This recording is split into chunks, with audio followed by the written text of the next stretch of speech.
বিখ্যাত television broadcaster এবং প্রকৃতিবিদ sir David অ্যাটেনবরো একবার বলেছিলেন, মানব জাতির ভবিষ্যৎ, এমনকি পৃথিবীর সমস্ত জীবনের ভবিষ্যৎ এখন আমাদের হাতেই নির্ভর করছে। আজকের 21 শতকের দ্রুত বদলে যাওয়া পৃথিবীর দিকে তাকালে এই কথার গভীরতা যেন আরও স্পষ্ট হয়ে ওঠে। জলবায়ু পরিবর্তন, ভয়াবহ বায়ু দূষণ, পানীয় জলের সংকট কিংবা শিশুদের স্বাস্থ্য ঝুঁকি সবকিছুই যেন আমাদের সামনে একটা কঠিন প্রশ্ন ছুঁড়ে দিচ্ছে।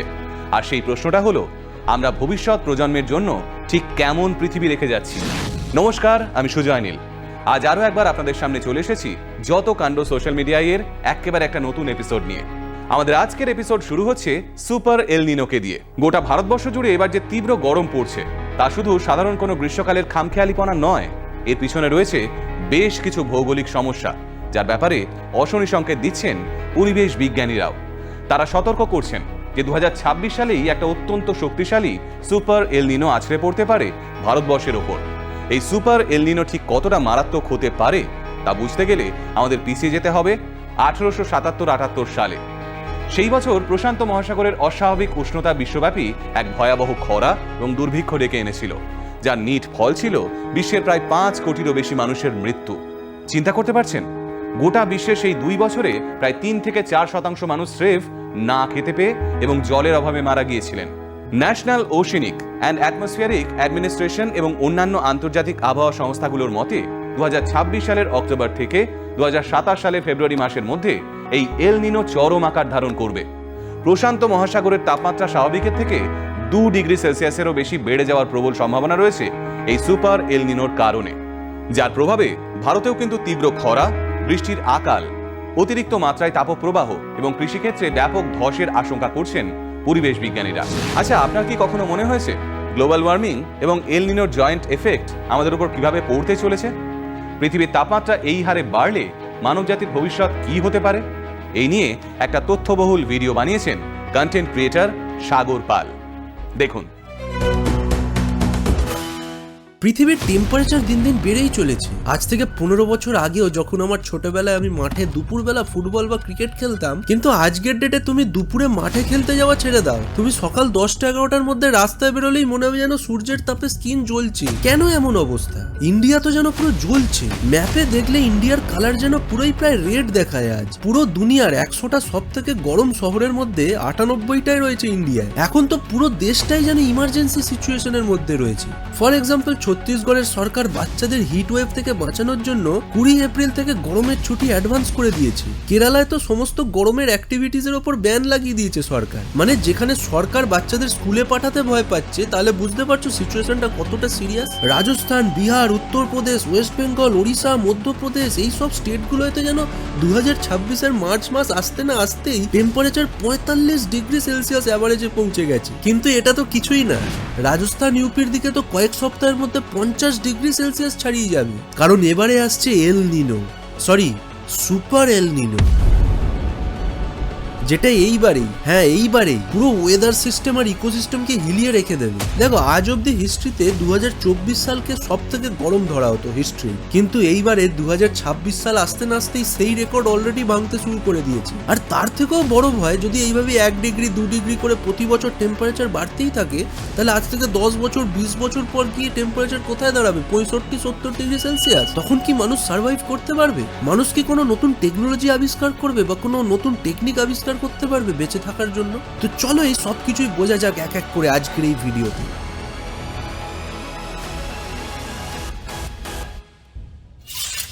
অনেকেই ভাবে যে সূর্য বোধহয় দিন দিন সাইজে বেড়ে যাচ্ছে, যার জন্য সূর্যের তেজ বাড়ছে আর পৃথিবীতে এইরকম হালত সৃষ্টি হচ্ছে। কিন্তু এটা পুরোপুরি ভুল। সূর্য সাইজে বাড়ছে না। হ্যাঁ, যদিও 100 কোটি বছর পর গিয়ে সূর্য একটা রেড জায়ান্ট হয়ে যাবে, তখন সূর্য সাইজে আজকের থেকে অনেক বড় হয়ে যাবে। তখন বুধ, শুক্র গ্রহকে তো সূর্য এমনিই গিলে নেবে, কারণ তখন সূর্য পৌঁছে যাবে এর শেষ বয়সে। তো যাই হোক, পৃথিবীতে যে আজকের টেম্পারেচার বাড়ছে ধীরে ধীরে, সেটার পেছনে কিন্তু বেশ কয়েকটা রিজন আছে। আর তার মধ্যে মেন একটা রিজন তো আমরা অলরেডি জানি সবাই।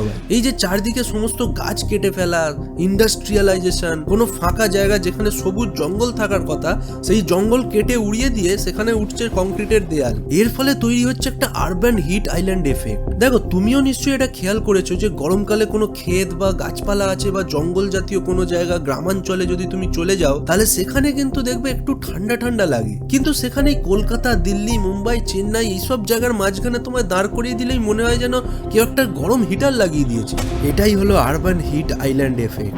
গাছের জায়গায় তৈরি হওয়া কংক্রিট, অ্যাসফল্ট, কাঁচ আর স্টিল সারাদিন সূর্যের তাপ শুষে নেয়, তারপর রাতে সেই তাপ ধীরে ধীরে বের করে। গাছপালা প্রায় নেই, ছাদ আর পার্কিং লট ভর্তি, গাড়ি, এসি, কারখানা সবাই মিলে শুধু এক্সট্রা তাপ ছাড়ছে। এর ফলে কি হয় জানো, গ্রামের থেকে শহরগুলো 3 থেকে 7 ডিগ্রি সেলসিয়াস বেশি গরম হয়, আর রাতে তো 10-12 ডিগ্রি অব্দি তফাৎ হয়ে যায়। তুমি হয়তো ভাববে দিনের বেলা প্রচুর গরম কষ্ট হচ্ছে, কিন্তু রাতের বেলা একটু রিলিফ পাবো, কিন্তু না, রাতে ওই টেম্পারেচার নামছে না, যার ফলে তোমার বডি রিকভার করার সুযোগই পাচ্ছে। গ্লোবাল ওয়ার্মিং তো আছেই, তার উপর শহর নিজেই আরো তাপ শুষে জমিয়ে রাখছে রাতে ছাড়বে বলে। আর এটাই কিন্তু একটা ডেডলি সিচুয়েশন, যেটাকে বলে আরবান হিট আইল্যান্ড এফেক্ট। কিন্তু এটাও কিছুই না, কারণ এরপর আরো ভয়ঙ্কর একটা বিপদ এই বছরই আসছে, যেটা হলো সুপার এল নিনো। এক্সপার্টদের মতে সুপার এল নিনো এসে আমাদের গরমকালটাকে এবারে একটা ব্লাস্ট ফার্নেসের মতো চুল্লি বানিয়ে দেবে। খুব সহজভাবে বোঝাচ্ছি, প্যাসিফিক মহাসাগরটাকে একটা বিশাল বাথটবের মতো কল্পনা করো, ঠিক আছে? এখন 2026-এ বিজ্ঞানীরা দেখছে যে সেই বাথটবের জল না হঠাৎ অনেক বেশি গরম হয়ে যাচ্ছে, আর সেটা খুব তাড়াতাড়ি হচ্ছে। এই ঘটনার নামই হলো নিনো। যখন এটা খুব শক্তিশালী হয়, সমুদ্রের তাপমাত্রা স্বাভাবিকের চেয়ে 2 ডিগ্রিরও বেশি বেড়ে যায়, তখন আমরা বলি সুপার এল নিনো। এবার এখানে অনেকেই ভাববে যে 2 ডিগ্রি সেলসিয়াস মাত্র, এই আর কি এমন এফেক্ট ফেলবে?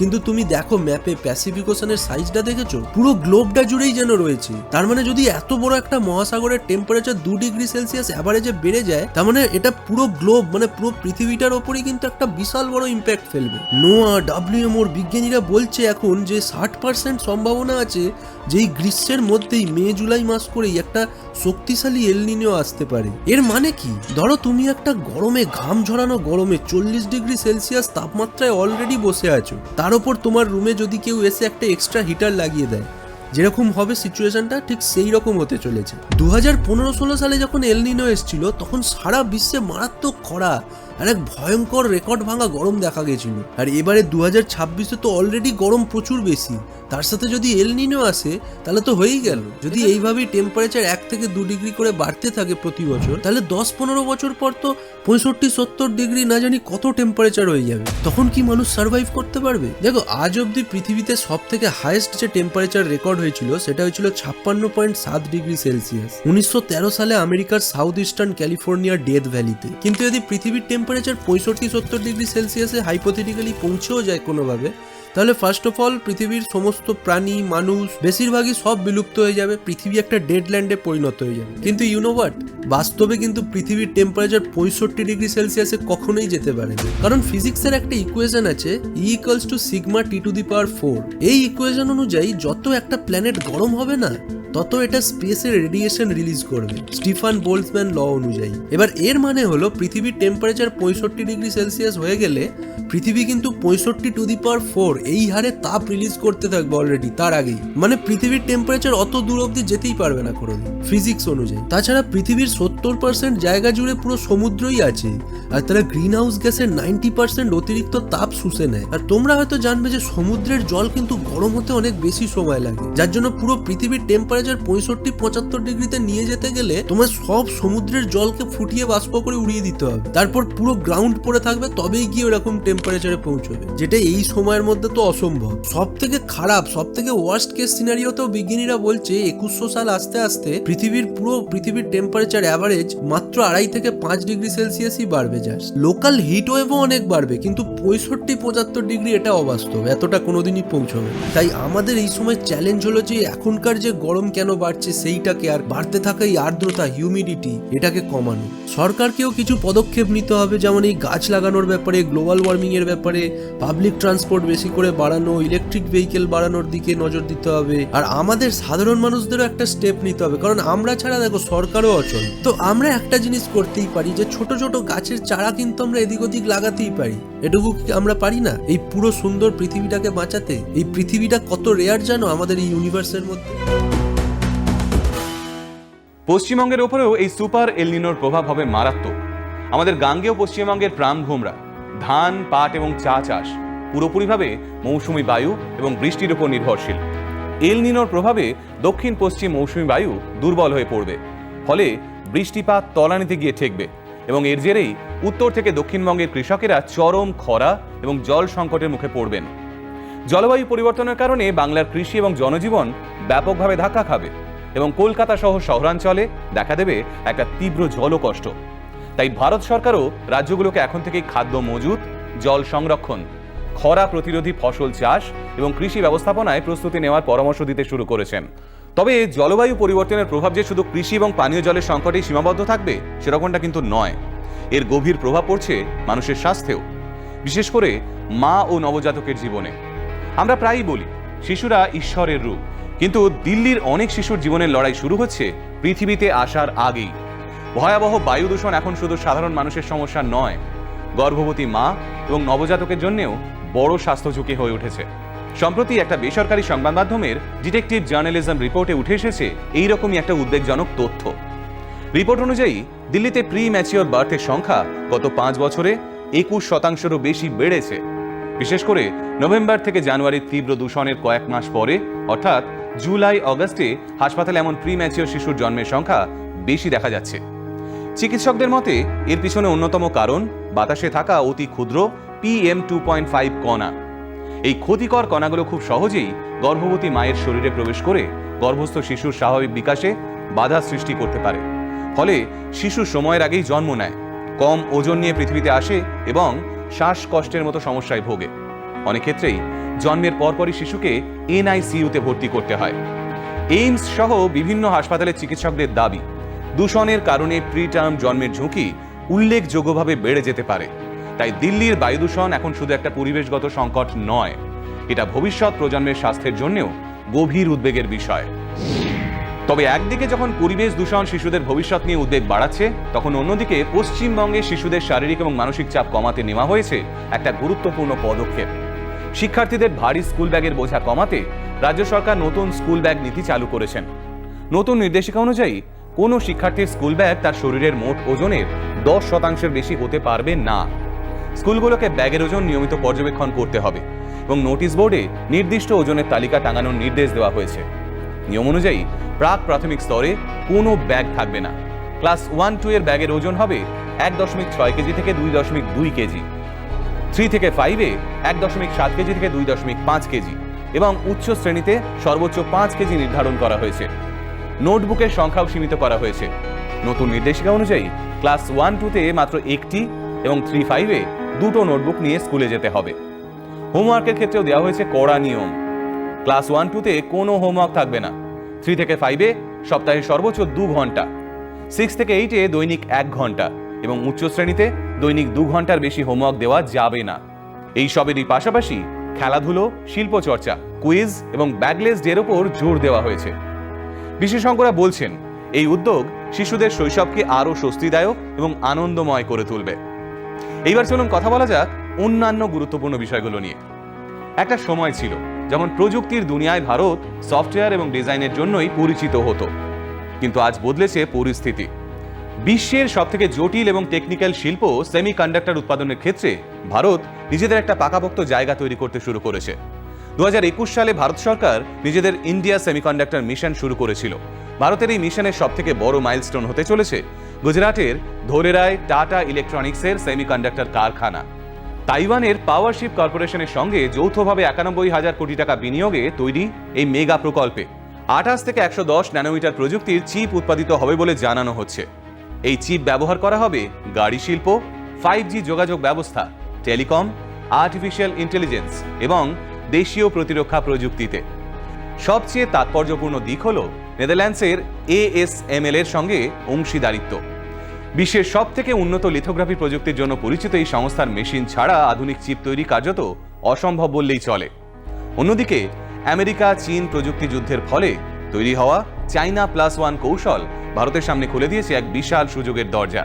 ফলে বলাই যায় ভারতের ভবিষ্যতের প্রযুক্তি নির্ভর অর্থনীতির অন্যতম ভিত্তি হতে চলেছে এই শিল্পই। ভবিষ্যৎ নিয়ে যখন এত কথা বললামই, তখন আমাদের অতীতকেও একটু ফিরে দেখা যাক। এককালে বাংলাতেই হয়েছিল নবজাগরণ। গঙ্গা নদীর দুপাশ ঘিরে গড়ে উঠেছিল নানা ধরনের শিল্প এবং কলকারখানা। এখন যদিও কাজের খোঁজে বাংলার মেধা পাড়ি দিচ্ছে হায়দ্রাবাদ কিংবা ব্যাঙ্গালোরে, বাংলার সেই অতীত গৌরবকে কি ফিরিয়ে আনা সম্ভব? বলছেন কন্টেন্ট ক্রিয়েটর অনির্বাণ দাস। নমস্কার। আজ এমন একটা বিষয় নিয়ে আড্ডা দেব যেটা শুনলে গর্বে আপনার বুক ফুলে উঠবে, সেই সঙ্গে একটা চাপা আক্ষেপও দলা পাকিয়ে আসবে গলার কাছে। বাঙালির ব্যবসা। 19 শতকের কলকাতায় হুগলি নদীর দুধারে যে শিল্পায়নের জোয়ার এসেছিল, তখন সেটা ছিল এশিয়ার মধ্যে সবচেয়ে বড় ইন্ডাস্ট্রিয়াল বেল্ট। কলকাতাকে বলা হতো প্রাচ্যের ম্যানচেস্টার। কত শিল্পেই বাংলা ভারতকে পথ দেখিয়েছে জানেন? তারপর স্বদেশী যুগের জাতীয়তাবাদী শিল্পোদ্যোগের প্রেরণায় ভারতের মধ্যে কলকাতায় কিন্তু প্রথম যা দেশকে পথ দেখিয়েছিল। 1905-এ হলো বঙ্গভঙ্গ আন্দোলন। বিষয়টা রাজনৈতিক, কিন্তু সেদিনের রাজনীতি আজকের মতো ধ্বংসাত্মক ছিল না। এই বঙ্গভঙ্গ আন্দোলনের একটা গুরুত্বপূর্ণ অভিমুখ ছিল স্বদেশী। 1905-এর আবহাওয়াটাই ছিল জাতীয়তাবাদী চেতনায় উদ্বেল একটা সময়। বিদেশিদের মুখাপেক্ষী না থেকে আমাদের নিজের কিছু একটা করতে হবে। ব্রিটিশদের ছিল পুঁজির জোর, আর বাঙালির ছিল মেধার একরোখা জেদ, যাকে সম্বল করে 1901 সালে আচার্য প্রফুল্লচন্দ্র রায় মাত্র 700 টাকা পুঁজি নিয়ে শুরু করেছিলেন বেঙ্গল কেমিক্যালস। এটা শুধু একটা ওষুধের কারখানা ছিল না, কিন্তু এটা ছিল ব্রিটিশ সাম্রাজ্যবাদকে দেওয়া একটা চ্যালেঞ্জ। আপনারা অনেকেই হয়তো মার্গো সাবান মেখেছেন। আমাদের ছোটবেলাতেও মার্গো সাবানের রমরমা ছিল। 1916 সালে কেসি দাসের ক্যালকাটা কেমিক্যাল সম্পূর্ণ দেশীয় প্রযুক্তিতে নিম তেল দিয়ে তৈরি করেছিল এই সাবান। কিন্তু এখানেই শেষ নয়। বৈকুণ্ঠনাথ সেন গড়ে তুললেন বেঙ্গল পটারিজ, যেখানে চীনের মাটির তৈরি বাসনপত্র ব্রিটিশ আধিপত্যকে টক্কর দিচ্ছিল। নীলরতন সরকার নিজের সর্বস্ব দিয়ে গড়ে তুললেন ন্যাশনাল ট্যানারি। কুষ্টিয়ার মোহিনী মিলস বা আমাদের বঙ্গলক্ষ্মী কটন মিলস, এগুলো তো ছিলই। এসি বোস বা সুরেন্দ্রমোহন বসু তৈরি করলেন বেঙ্গল ওয়াটারপ্রুফ, যাদের ডাক নাম হয়ে গেল ডাক ব্যাগ। গিরিশচন্দ্র মণ্ডল আর নলিন চন্দ্র গুপ্ত আনলেন দেশীয় হিন্দু বিস্কুট। আর এই গুপ্ত ব্রাদার্সই কিন্তু পরবর্তীকালে বিখ্যাত ব্রিটানিয়া বিস্কুট কোম্পানির অন্যতম পার্টনার হয়ে কোম্পানিটাকে দাঁড় করিয়েছিলেন, যে ব্রিটানিয়া আজকে সাম্রাজ্য তৈরি করেছে। 1930-এর দশকে বিপিন বিহারী দাসের হাত ধরে তৈরি হলো লিলি বিস্কুট। দর্জিপাড়ার ছোট ঘর থেকে পিএম বাগচির সরস্বতী কালী জায়গা করে নিয়েছিল খোদ ব্রিটিশ ভাইসরয়ের টেবিলেও। বাঙালি শুধু সাবান বা কালি বানিয়ে কিন্তু থেমে থাকেনি। স্যার রাজেন্দ্রনাথ মুখোপাধ্যায় লৌহ ইস্পাত শিল্পের ক্ষেত্রে পথ দেখিয়েছিলেন কুলটিয়ার বার্নপুরে। বার্ন অ্যান্ড কোম্পানি, যেসব ইত্যাদি তিনি অধিগ্রহণ করেছিলেন। স্যার টি.এ. মার্টিনের সঙ্গে হাত মিলিয়ে তিনি তৈরি করেছিলেন মার্টিন অ্যান্ড কোম্পানি, যা পরে মার্টিন বার্ন হয়। আমাদের ভিক্টোরিয়া মেমোরিয়াল, এসপ্ল্যানেড ম্যানশন বা বেলুড় মঠের মতো আইকনিক ইমারতগুলো কিন্তু এই কোম্পানিরই তৈরি। সে যুগে জলের পাইপ বসানো থেকে শুরু করে রেল লাইন পাতা সব বড় বড় কন্ট্রাক্ট পেত এই বাঙালির কোম্পানি। অথচ আজ কজন জানি বলুন তো রাজেন্দ্রনাথ মুখোপাধ্যায়ের নাম? দেখুন, ব্যবসার ক্ষেত্রে এগুলো তো হলো, কিন্তু মূলধন আর বীমা এই দুটোর ভূমিকা কিন্তু অনেকখানি আজও। ব্রিটিশদের ব্যাংকের ভরসায় না থেকে তাই বাঙালিরা নিজেরাই ব্যাংক আর ইন্স্যুরেন্স কোম্পানি শুরু করেছিল। এক্ষেত্রেও পথ দেখিয়েছিলেন দ্বারকানাথ ঠাকুর। আজকের ইউনিয়ন ব্যাংক তাঁরই প্রতিষ্ঠা করা। এরপর ঠাকুর পরিবারের উদ্যোগে 1907-এ তৈরি হয়েছিল হিন্দুস্তান কোঅপারেটিভ ইন্স্যুরেন্স সোসাইটি। ভারী শিল্পের পাশাপাশি মেধা আর সংস্কৃতির যুগলবন্দিও এসেছিল বাঙালির ব্যবসায়। 1931 সালে বীরেন্দ্রনাথ সরকার, যাকে আমরা চিনি বিএন সরকার নামে, টালিগঞ্জে তৈরি করেছিলেন নিউ থিয়েটার্স। এটা শুধু সিনেমা বানানোর একটা স্টুডিও ছিল না, কিন্তু এটা ছিল ভারতের এন্টারটেনমেন্ট ইন্ডাস্ট্রির প্রথম প্রফেশনাল কর্পোরেট উদ্যোগ, যা সারা ভারতকে সিনেমা দেখতে শিখিয়েছিল। এই তালিকা দিতে বসলে আর ফুরোবে না। দেখুন, শুরুর থেকেই পাট বাংলার অন্যতম অর্থকরী ফসল। আর তথ্য বলছে 1880 থেকে 1900 সালের মধ্যে গোটা বিশ্বের মোট পাটজাত দ্রব্যের উৎপাদন ক্ষমতার প্রায় অর্ধেক ছিল শুধুমাত্র আমাদের এই বাংলার কারখানাগুলোর হাতে। অর্থাৎ গোটা পৃথিবীর প্যাকেজিং ম্যাটেরিয়াল ডোমিনেট করছিল আমাদের হুগলি নদীর পাড়। যদি জিজ্ঞাসা করেন যে সেদিনের ঔপনিবেশিক ভারতের নিরিখে এই কর্মকাণ্ডের অর্থনৈতিক মূল্য কি ছিল, শুরুতেই বলেছিলাম, মনে আছে যে 20 শতকের শুরুতে ব্রিটিশ ভারতের মোট ইন্ডাস্ট্রিয়াল আউটপুটের প্রায় 33%, মানে 1/3 আসতো একা বাংলা থেকে। আজ যেখানে আমরা 1 বা 2% জিডিপির জন্য লড়াই করি, সেখানে গোটা ভারতের 1/3 অর্থনীতি একসময় একা কাঁধে বইত এই বাংলা। অবশ্য সেটা ছিল অবিভক্ত বাংলা, এটাও মাথায় রাখতে হবে। কিন্তু ভারতের এমন কোনো ভারী বা আধুনিক শিল্প নেই যার হাতে খড়ি বাংলার এই মাটিতে হয়নি। ভারতকে আক্ষরিক অর্থে শিল্প চিনিয়েছিল এই বাংলা। বস্ত্রশিল্পের প্রথম আধুনিক সুতাকল এই বাংলায়, কাগজ কল সেটাও বাংলায়, ফার্মাসিউটিক্যালস বা ওষুধ, ভারতের প্রথম দেশীয় ওষুধ প্রস্তুতকারক কোম্পানি কোনটা? 1901 সালে আচার্য প্রফুল্লচন্দ্র রায়ের তৈরি বেঙ্গল কেমিক্যালস। ভারতের প্রথম কয়লা উত্তোলন শুরু হয় 1774 সালে রানীগঞ্জে। আর 1839 সালে কলকাতাকে কেন্দ্র করে তৈরি হওয়া আসাম কোম্পানি শুধু ভারত নয়, পুরো বিশ্বের চা ব্যবসার ভিত্তিপ্রস্তর স্থাপন করেছিল। নানা ক্ষেত্রে যা ভারতের বিভিন্ন প্রান্তে অনুপ্রেরণা হয়ে উঠেছিল। কলকাতাকে আপনি বলতে পারেন সেদিনের ভারতের স্টার্ট আপ হাব। ক্ষুদ্র, মাঝারি, বড় সব ধরনের শিল্প এখানে বিকাশ লাভ করছিল। আর আজ যে হুগলি নদীর পাড়ে একসময় লক্ষ লক্ষ মানুষ কাজ করতেন, আজ সেখানে গেলে চোখে পড়বে সারি সারি বন্ধ জুট মিল, ভাঙা ছাদ আর কারখানার গেটে মরচে পড়া তালা। সবচেয়ে বড় ট্র্যাজেডি কি জানেন? যে বাংলা একসময় বিহার, উড়িষ্যা, উত্তরপ্রদেশ থেকে শ্রমিক আমদানি করত কাজের সুযোগ দেওয়ার জন্য, আজ সেই বাংলার ছবিটা পুরো উল্টো। শতাব্দীর পর শতাব্দী ধরে গড়ে ওঠা এই বিজনেস মাইন্ডসেট আর ইন্ডাস্ট্রিয়াল ইকোসিস্টেম হারিয়ে গিয়ে বাংলা আজ কার্যত একটা মানি অর্ডার নির্ভর অর্থনীতিতে পরিণত হয়েছে। এর কি কোনো সমাধান আছে? দেখুন, প্রথমত আমাদের মতো স্ট্র্যাটেজিক লোকেশন কিন্তু ভারতে খুব কম রাজ্যেই আছে। আমরা একই সঙ্গে 3টে আন্তর্জাতিক সীমানা শেয়ার করি, বাংলাদেশ, নেপাল আর ভুটান। আর শিলিগুড়ি করিডোর পার করলেই গোটা উত্তর পূর্ব ভারত, আর তার উপরে মায়ানমার হয়ে পুরো সাউথ ইস্ট এশিয়া। ভারত সরকার যে অ্যাক্ট ইস্ট পলিসি নিয়েছে তার ন্যাচারাল হেডকোয়ার্টার হলো এই বাংলা। সরকারের সদিচ্ছা, আর তার চেয়েও বড় কথা, আমরা যদি বদ্ধপরিকর হই তাহলে গোটা সাউথ এশিয়ান ব্লকের সবচেয়ে বড় এক্সপোর্ট অ্যান্ড ট্রেডিং হাব হতে পারে আমাদের এই পশ্চিমবঙ্গ। এই মুহূর্তে যেটা খুব দ্রুত হতে পারে সেটা হচ্ছে গঙ্গার এই দুই পাড়ে বা রেল লাইনের ধারে বন্ধ হয়ে পড়ে থাকা চটকল বা কারখানার যে হাজার হাজার একর জমি রয়েছে, যেগুলো ডাম্পিং গ্রাউন্ড হয়ে আছে, সেগুলোকে ফেলে না রেখে আধুনিক মাল্টি মডেল লজিস্টিক হাব হিসাবে গড়ে তোলা যেতে পারে। ডানকুনিতে এসে মিশেছে ইস্টার্ন ডেডিকেটেড ফ্রেট করিডোর। বাংলার এই পোর্ট আর রেল কানেক্টিভিটিকে ব্যবহার করে ই কমার্স এবং গ্লোবাল সাপ্লাই চেনের ওয়ারহাউস বানালে সেটা শুধু লজিস্টিক সেক্টরেই লক্ষ লক্ষ কর্মসংস্থান সম্ভব। ডানকুনির আশেপাশে সেই কাজ অলরেডি চলছে। ভারতের অন্যতম শ্রেষ্ঠ কৃষিজ এবং জলজ সম্পদের ভাণ্ডার কিন্তু এই বাংলা। আমরা চাল, সবজি, মাছ উৎপাদনে দেশের শীর্ষে থাকতে পারি, কিন্তু আমাদের সবচেয়ে বড় দুর্বলতা হলো আমরা এগুলোকে কাঁচামাল হিসাবে বেচে দিই। আমাদের মেধা আর এমএসএমইর শক্তিকে যদি আমরা ফুড প্রসেসিং বা খাদ্য প্রক্রিয়াকরণ শিল্পে লাগাতে পারি, তবে প্যাকেজড খাবারের একটা বিশাল বাজার আমরা ধরতে পারবো সারা বিশ্ব জুড়ে। আচার্য প্রফুল্লচন্দ্র রায় বা লিলি বিস্কুটের প্রতিষ্ঠাতারা তো সে কাজটাই করছিলেন।